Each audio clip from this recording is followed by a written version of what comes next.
담도암 사기는 생존율이 1.8% 정도, 여명이 한 6개월 정도 남았다고 말씀을 하셔서 저는 완전까지 오게 되니 이 정도 정말 기적이라고 생각을 해요. 주변에서 가장 궁금해하셨던 것도 생활 패턴과 식습관에 관한 부분이었어요. 제 경우를 말씀드리자면 저는 첫 진단받았던 그 병원에서 일단 췌장암이라고 하니까 너무 놀랬고, 원바람 자체가 7.5cm노, 5cm노 굉장히 컸고 주변 림프관에 다 번져 있는 상황이었고요. 이제 사기 정도로 보인다라고 말씀을 하셨을 때 그러면 저는 얼마나 살 수 있나요? 라는 말이 그냥 튀어나가더라고요. 그랬더니 6개월 정도 통상적으로 봅니다 라고 말씀을 하셔서 내게 남은 시간은 6개월 뿐이구나. 그 안 갑상선이라든지 유방암이라든지 이런 게 있으면 생존율이 좀 높으니까 그렇게 이제 조금 희망을 가져볼 수 있지 않을까 했는데, 췌장암이란 얘기를 듣고 나서 더 이제 무너졌던 것 같아요. 그리고 신촌 세브란스에 가서 항암 치료가 직접적으로 들어가기 시작할 때 담도암으로 병명이 변경이 됐을 때 조금 기대를 걸어보고 진료실에서 나와서 이제 검색을 해봤죠. 생존율이 얼마나 달라졌을까 하는데 췌장암보다 더 낫더라고요. 담도암 사기는 생존율이 1.8% 정도 됐습니다. 그러니까 삶을 정리를 해야 되나 그런 생각도 했었죠. 현실이 아닌 것 같이 붕 뜬 느낌. 그래서 이제 죽는다는 사실 또한 못 받아들였던 것 같아요. 처음에는 새 아이들을 위해서 나는 꼭 살아야 되겠다. 우리 남편이 늘 저한테 해준 말이 있거든요. 생존율이 1%든 99%든 죽거나 아니면 살거나 둘 중에 하나다. 팔자라고 이제 계속 얘기를 해줬어서 어느 순간부터는 숫자나 퍼센티지에 연연하지 않으려고 머릿속에서 지우려고 노력하면서 항암 치료를 계속 받았었던 것 같아요. 저 같은 경우에는 진단받기 한 달 전부터 복통이 조금 있었어요. 장염인 줄 알았어요. 딱 느낌이 조금 메스꺼우면서 배가 뒤틀리듯이 내장이 약간 꼬이는 느낌으로 아팠어요. 근데 그게 지속적으로 이루어지는 게 아니고 한번 이렇게 엄청 아팠다가 중간에 사이를 조금 두고 또 아팠다가, 그래서 그 강도로 따지면 자다가 깨어날 정도로 좀 아팠어요. 잘 때 왼쪽으로 눕게 되면 계속 배에서 꼬르륵 소리가 너무 크게 들리고, 그리고 그쯤에서는 점심 식사를 하고 나서 강의를 하는데도 강의실이 다 들릴 정도로 소화듣는 소리가 계속 들렸어요. 알고 보니까 이제 암이 자라면서 그게 이제 12지장을 누르고 있었다 하더라고요. 그러면서 이제 소화되는 소리가 들렸고 그때부터는 등줄기가 아프기 시작하더라고요. 뒤틀리듯이 뻐근하게 누가 이렇게 쿵쿵 치는 것 같은 느낌으로 계속 등이 아팠어요. 나중에 알고 보니까 담도나 췌장 이쪽이 그런 통증들이 같이 올 수 있다고 이제 말씀을 하셨고, 근데 통상적으로 이제 췌장암이나 담도암 이쪽에 진단을 받게 되시는 분들이 급격한 체중 감소라든지 혈변이라든지 황달이라든지 이런 것들이 있다고 말씀을 들었는데 저는 그런 게 전혀 없었기 때문에 설마 암이라고는 생각을 못했었던 것 같아요. 혹시나 제가 다시 한번 그런 상황에 놓인다면 그냥 바로 CT 한번 찍어보겠습니다 라고 말씀을 드릴 것 같아요. 항암 치료부터 두려움밖에 없었어요. 이 항암제가 나한테 맞을까? 항암을 시작하며 입안이 다 헐고 부역감이 느껴지고 머리카락은 다 빠지고 체력적으로 위축이 되고 그게 이제 심리적으로 따라오기도 하고, 그 모든 것들이 암을 진단받은 상태 자체로도 지금 너무 힘든데 마음의 두려움의 크기도 더 커져버리는 것 같아요. 이상하게 주변에 암 환우들이 없었어요. 그래서 막연하게 미디어나 영화나 이런 데서 봤던 그 고통스러운 고통으로만 점철된 그런 항암 과정을 봐왔기 때문에 너무 두려웠어요. 특히나 췌장 담도암 쪽은 항암제가 잘 안 듣는 암으로 유명하다고 또 얘기를 해서 사실은 처음에 이제 6개월이 남았고 지금 당장 항암 치료를 시작을 해야 됩니다라는 얘기를 들었을 때 집으로 돌아가는 차 안에서 제가 남편한테 오빠 나 항암 치료 못 받겠어 안 받을래라고 얘기를 그때 생각해가 그렇게 얘기를 했었는데, 남편의 무너지는 모습을 보고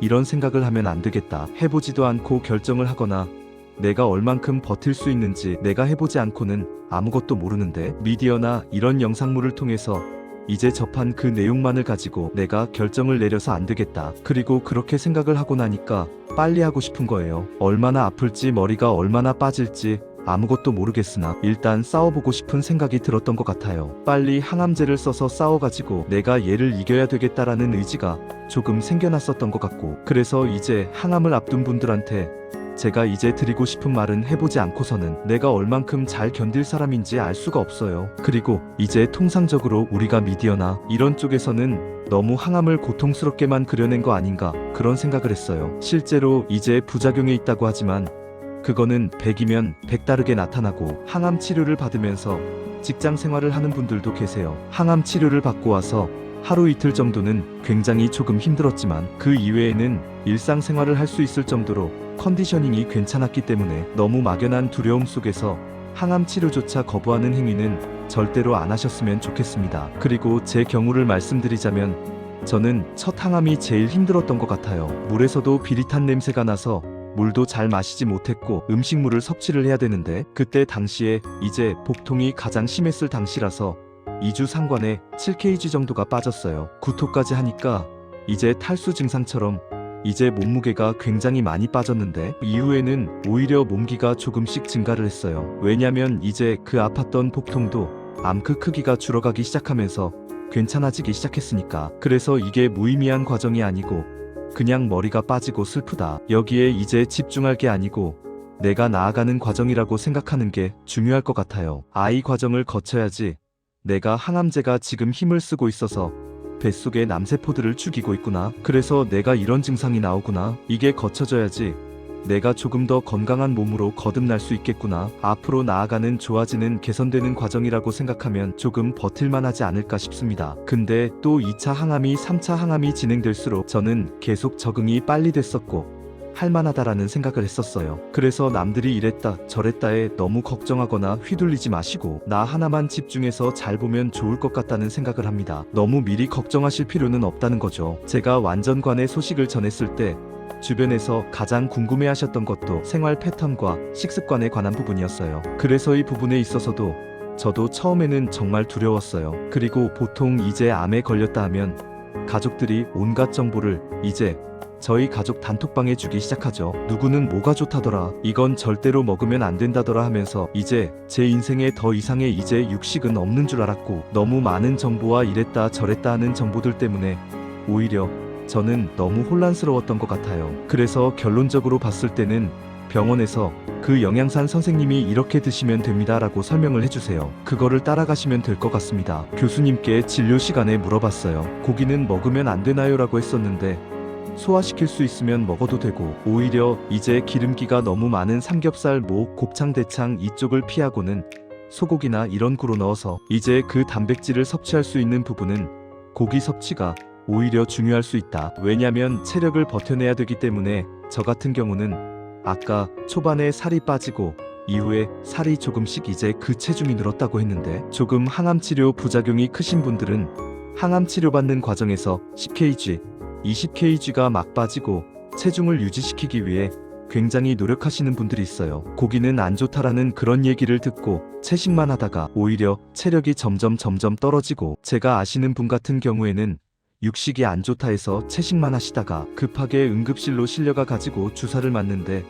쇼크사로 돌아가셨어요. 고기를 못 먹는 게 아니고 고기 섭취가 중요하다는 거죠. 되게 먹고 싶을 때는 삼겹살도 구워 먹었는데 대신 이제 그 버섯 종류를 같이 구워서 그쪽을 많이 먹고 이제 포만감을 채우고 쌈야채를 싸서 먹고 그런 식으로 했었습니다. 가공육이나 불에 그을린 고기 육류 이런 거는 좋지 않다고 하는데 그런데 먹고 싶을 수가 있어요. 그래서 이제 제가 암환우분들을 잘 보면 유독 그 두려움을 항상 가지고 계신 분들이 있고 어떤 분들을 보면 암자처럼 보여지지 않는 사람들이 있거든요. 저 같은 경우도 조금 호자였던 것 같아요. 그냥 가발 쓰고 있으면 이 사람이 아픈 사람인지 아닌지 알 수 없을 정도로 생기가 넘쳤었던 것 같고 두려움에 완전히 사로잡힌 분들은 음식을 먹을 때 굉장히 고민을 많이 하세요. 이거 잘못 먹으면 내 몸에 암세포가 하나 더 늘어날 것 같아 하면서 밀가루는 절대로 먹으면 안 돼 하면서 밀가루의 컵껍질을 버시고 안에 내용물만 먹는다든지 모든 음식을 섭취할 때 두려움을 가지고 계시더라고요. 암 환자들은 잘 먹어야 되는 거는 확실해요. 그렇기 때문에 하루 30세끼를 잘 챙겨 먹어야 하고 특히나 췌장 담도암 환자들은 소화가 안 되기 때문에 조금씩 자주 먹어야 할 때 그렇게 매번 먹을 때마다 그 두려움에 사로잡히면 없던 암도 더 생기겠다라는 생각을 했었던 것 같아요. 결국은 마인드 컨트롤이었던 것 같아요. 즐겁게 먹었어요. 이 먹는 것들이 내 몸에 분명히 도움이 될 거다라는 생각으로 식사하는데 스트레스를 많이 받지 않으셨으면 좋겠어요. 제가 직접 요리해서 먹고 이제 신선한 야채 쪽으로 먹는 쪽이 한 70% 정도는 됐었던 것 같고요. 매일매일 이런 야채를 샐러드를 준비해서 먹었어요 라는 건 없어요. 그때그때 먹고 싶을 때 늘 이제 신선한 야채를 준비를 하고 나물도 먹고 이렇게 했지. 식단을 딱딱 조절을 해서 샐러드를 이만큼, 쌈을 이만큼 이렇게 규정지어서 먹지는 않았습니다. 제가 암자라고 해서 제 가족들이 모두 암자식을 할 필요는 없기 때문에 커가는 아이들도 있고 했기 때문에 준비는 같이 하되 제가 섭취하는 거는 아주 조심해서 조금씩 먹으려고 노력을 했었던 것 같아요. 항암 치료하시는 분들이 다 똑같이 느끼겠지만 밥을 먹게 되면 이제 모래를 씹는 느낌, 목구멍으로 넘어가지를 않아요. 그럴 때마다 먹기는 먹어야 되는데 도저히 이제 목구멍으로 넘어가지를 않으니까 그럴 때 저는 이제 따뜻한 누룽지를 끓여서 국물부터 이제 조금 먹기 시작하면 위장이 조금 달라지는 느낌이 확실히 있었어요. 그래서 항상 항암 치료받고 나오면 누룽지부터 한 그릇 먹고 그렇게 이제 조금 속을 달면서 했었던 것 같습니다. 초반에 항암 출리하고 너무 힘들었을 때 그냥 눈앞이 흐릿해지는 느낌이었는데 그때 누룽지를 몇 숟가락 먹고 나니까 눈앞이 맑아지는 거예요. 제가 봤을 때 마인드 중요하다고 얘기를 하지만 일단 먹는 것과 그런 것들이 밑바탕이 되어야 마인드도 생겨나는 것 같아요. 일단 체력을 받치려면 무조건 잘 먹어야 되는 거는 진리가 맞고요. 그 다음에 이제 조금 정신이 차려지면 이제 마음도 다 잡을 수 있는 의지가 생겨나는 것 같아요. 저는 건강보조제나 이런 것들을 먹지 않았고 매일매일 먹는 식습관이 더 중요하다고 생각을 해서 거기에 더 집중을 했었던 것 같습니다. 일상을 놓지 않는 자세가 가장 중요할 것 같아요. 컨디션이 좋을 때는 내가 지금 집에서 왜 이러고 있지? 나 지금 직장에 나가서 일을 해야 될 것 같은데 막 이런 생각을 한 적이 있거든요. 다음 주에 또 항암 치료 받으러 가야 돼. 너무 힘들어. 이런 우울과 불안 속에서 살고 싶지는 않았거든요. 그래서 제가 늘 했던 말이 저는 죽어가는 것이 아니라 살아갈 거라고 얘기를 했거든요. 그래서 남은 한순간이라도 그냥 제 삶의 주인으로 살고 싶었던 것 같습니다. 저는 이제 3-4시간씩 막 이렇게 항암 주사를 맞았는데 30분 만에 끝나는 항암제도 있어요. 암 종류가 굉장히 많고 항암제도 다양하기 때문에 그런 분들은 잠시 와서 맞고 가서 또 직장으로 돌아가고 그렇게 하시는 분들도 있는 걸로 알고 있습니다. 근데 그런 자세가 중요한 것 같아요. 암이 걸렸다고 삶이 끝나는 건 아니잖아요. 그래서 일상을 조금 살아가는 자세가 중요할 것 같아요. 뭐 혹자들은 완전간에 됐다고 다나 나은 것처럼 저렇게 조금 설레발을 친다? 이렇게 표현을 할 수도 있지만 암흑 속에서 빛을 찾아낸 사람들, 그 사람들의 이야기를 들으면서 나도 할 수 있겠다? 그런 희망의 메시지를 많이 받고 용기를 냈었기 때문에 이 이야기를 저와 같은 길을 걷고 계시는 막연한 분들께 희망의 메시지를 조금 전달할 수 있었으면 좋겠다는 바람이 있었어요. 그래서 이제 그 항암 치료 기간 동안 즐겨봤던 건강의신 채널을 보면서 암 전문의 김신 박사님이라든지 다양한 이제 영상물들을 보면서 희망을 조금 다질 수 있는 계기가 되었던 것 같아요. 제 이야기가 많은 분들에게 닿아서 또 많은 분들이 희망을 되새길 수 있었으면 좋겠습니다. 아무분들이 가장 두려운 시간이라 해야 되나요? 외로움이 항상 있습니다. 나의 아픔과 고통과 두려움과 불안함을 그 누구도 100% 이해를 할 수 없기 때문에 아무리 사랑하는 가족이라 할지라도 그리고 그 두려움이 가장 짙어지는 시간이 저는 새벽이었어요. 깜깜한 밤의 어두운 공기 속에서 딱 누워있을 때 정말 혼자구나라는 이제 생각과 함께 절망이 더 커지는 느낌을 많이 받았었거든요. 그때마다 제가 떠올렸던 생각이 뭐냐면 항암 치료를 받게 되면 항암제들이 우리 몸에 들어오지 않습니까? 친구라고 표현을 했죠. 알약병정들이라고 표현을 했어요. 지금 이 순간에도 나는 혼자가 아니다. 내 몸에 들어오니 알약병정들이 암을 이겨내게 하기 위해서 암과 싸워주고 있다. 늘 나는 알약병정들과 함께 생각을 하면서 상념들을 지워버릴 수 있었던 것 같고 그들을 알약병정이라고 얘기를 하기 시작하면서 항암을 맞는 그 고통스러운 순간도 조금 견뎌낼 수 있었던 것 같아요. 왜냐하면 나를 위해 싸워줄 애들이 지금 내 몸속으로 들어오고 있는 거니까 막연하고 두렵고 힘들겠지만 우리는 알렵들과 함께 그리고 사랑하는 가족들을 위해서의 힘든 시간을 보내고 나면 꼭 좋은 날을 맞을 수 있을 거라고 생각합니다. 끝까지 희망 버리시지 않으셨으면 좋겠습니다. 네. 어서오세요. 앉아오십시오. 네. 어떠셨나요? 그동안 뭐 컨디션이라든지 뭐 음식을 드실 때 소화는 잘 되나요? 저는 사실은 수술하고 나서 소화가 안 된다는 느낌을 한 번도 받은 적이 없어서 오히려 몸무게가 느나요? 좀 어때요? 이제 소화가 잘 되고 식욕이 돌아오니까 몸무게가 늘 것 같아서 지금 오히려 제가 체중 조절을 하려고 식사량도 조절을 하고 그게 잘 될까요? 돼야죠.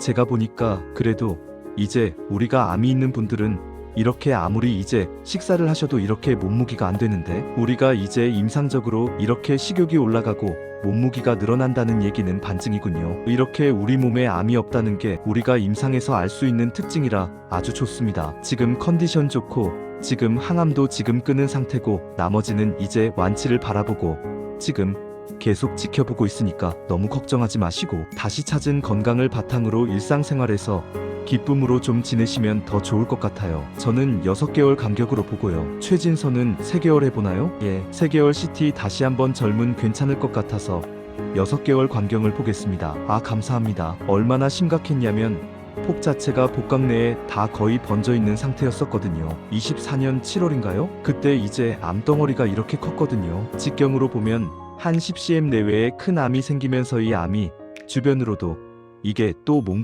거 보이시죠? 이게 몽글몽글한 게 다이 복강으로 다 번져나간 거였거든요. 이게 이제 과연 치료가 될 수 있을까? 뭐 이런 생각을 했지만 환자분이 되게 제 기억으로는 상당히 삶에 대한 어떤 애착도 많았고 반드시 자기가 이 병을 이기고 싶다는 이제 느낌을 제가 많이 받았었어요. 그래서 항암 치료를 개시를 했는데 이제 기적이 이제 일어나는 거죠. 이제 암이 점점점 줄어들면서 흔적들이 없어지면서 4월에 한 검사 보면 암이 있었던 분이 거의 없어졌죠. 거의 안 보이고 주변에 있는 그때 막 몽글몽글한 것도 가히 없어지고 치료가 생각보다 훨씬 잘 된 바람에 저희가 이제 완치를 위한 수술을 이제 감행을 했죠. 다 조직 검사에서 나가보니까 다 죽은 암세포 덩어리로 나왔기 때문에 보통 5년을 이제 바라보고 이제 관리를 하는데 그때 뭐 큰 문제 없이 잘 지낼 수 있지 않을까 이런 생각을 하게 됩니다. 환자들이 많이 낙심을 많이 하거든요. 췌장 담도암은 증상도 없는 경우도 많고 그러기 때문에 자기는 건강하게 생각하는데 갑자기 이러니 진단이 생기고 수술을 할 수 없는 3기 4기다 이렇게 되면 최선을 다했던 자기 삶에 대한 허무함도 많이 있거든요. 그래서 치료도 안 받고 싶어하고 어차피 뭐 인터넷에 뭐 카더라 이런 잘못된 그릇된 정보들도 있잖아요. 그래서 그런 것들 보면서 잘못 생각하셔서 빨리 포기하고 싶으신 분들이 꽤 많은데 이제 이런 경험을 통해서 희망을 더 줄 수 있고 그렇게 포기하지 않도록 의사와 환자와 보호자들이 같이 하나의 뜻을 가지고 치료할 수 있도록 하는 좋은 계기가 되는 증가됐던 것입니다. 많은 도움이 되셨기를 바라며 모두 건강하시기를 기원드리며 구독과 좋아요도 부탁드립니다. 쇼츠마녀였습니다.